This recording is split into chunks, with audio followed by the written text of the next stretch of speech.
Hello বন্ধুরা, দেখো আমার চ্যানেলে নতুনত্ব একটা রেসিপি নিয়ে চলে এসেছি তোমাদের মাঝে শেয়ার করতে। যাই হোক, রেসিপিটা দেখতে থাকো, সঙ্গে থাকো, কোথাও যাবে না যেন। একদম নতুনত্ব রেসিপি, আমার স্টাইলে, গ্রাম্য পদ্ধতিতে, আমার মনের মতো করে বানিয়ে তোমাদেরকে দেখাবো। ভীষণ ভালো লাগবে, নিরামিষ রেসিপি প্রথমে বলে দিচ্ছি।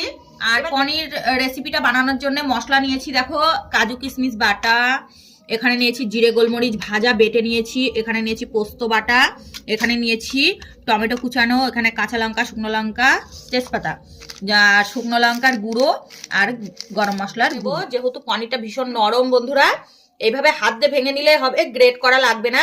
আর পরিমাণ মতো দেবো। তেল গরম হয়ে গেছে, তেলে দিয়ে দিলাম গোটা জিরা।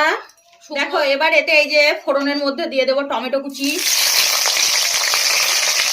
হলুদ গুঁড়ো দিয়ে দিলাম,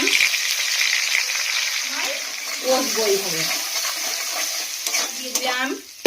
এবার দেবো এই যে কাজু কিশমিশ বাটাটা দেবো এতে, আর দেবো চেরা কাঁচা লঙ্কা। তোমরা চাইলে কুচিয়েও দিতে পারো, আমার হাতে সময় কম ওই জন্য আমি দিয়ে দিলাম। এই যে কাজু কিশমিশ বাটাটা দিয়ে দিলাম। থাকো, এইভাবে সুন্দর করে কষিয়ে নেব। এই যে দেবো এই যে পনিরের কিমা আমি দিয়ে দিলাম। এই যে অল্প একটু জল দিতে হবে, এই যে বাটি ধোয়া জলটা দিয়ে দিলাম পনির কিমা পোস্তটা বানানোর জন্য। দেখো পনির কিমা পোস্তর কালারটা কত সুন্দর এসছে, দেখেছো? এখনো তো হয়নি, এখনো হবে। দেখতে থাকো বন্ধুরা, ফলো করো। আর ইউটিউব থেকে যারা দেখছো তারা সাবস্ক্রাইব করে দিও। নামানোর আগে একটু গরম মশলা ওপর থেকে ছড়িয়ে দেব, জাস্ট মারাত্মক হয়েছে। দেখতে থাকো।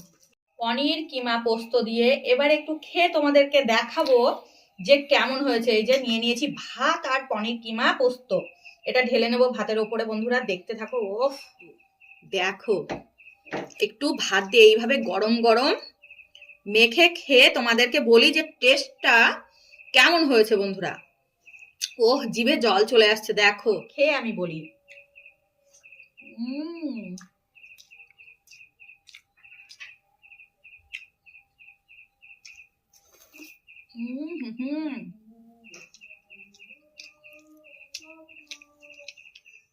একবার খেলে বারবার খেতে ইচ্ছা করবে, মুখে লেগে থাকার মতো হয়েছে, একদম পারফেক্ট হয়েছে সবকিছু। আর আমি তো ঘি দেওয়াটা তোমাদেরকে দেখালাম, পরে আর ঘি আমি দিইনি, কেননা ঘি অনেকটা বেশি হয়ে গেছে, যেহেতু চারি সাইড দিয়ে তেল ছেড়েছে, সেটা তো দেখলেই। যাই হোক, আজকের নতুনত্ব রেসিপিটা তোমাদের কেমন লাগলো অতি অবশ্যই জানিও, জানাতে ভুল করো না। ভালোবাসা দিও, ভালোবাসা নিও। আজকের পর্ব এতটুকুই। পরবর্তী ভিডিও নিয়ে রিম্পা ডেলি কিচেনে আবার আসছি ফিরে। ততক্ষণ তোমরা ভালো থেকো, সুস্থ থেকো। আজকের মতো টাটা। হ্যালো বন্ধুরা।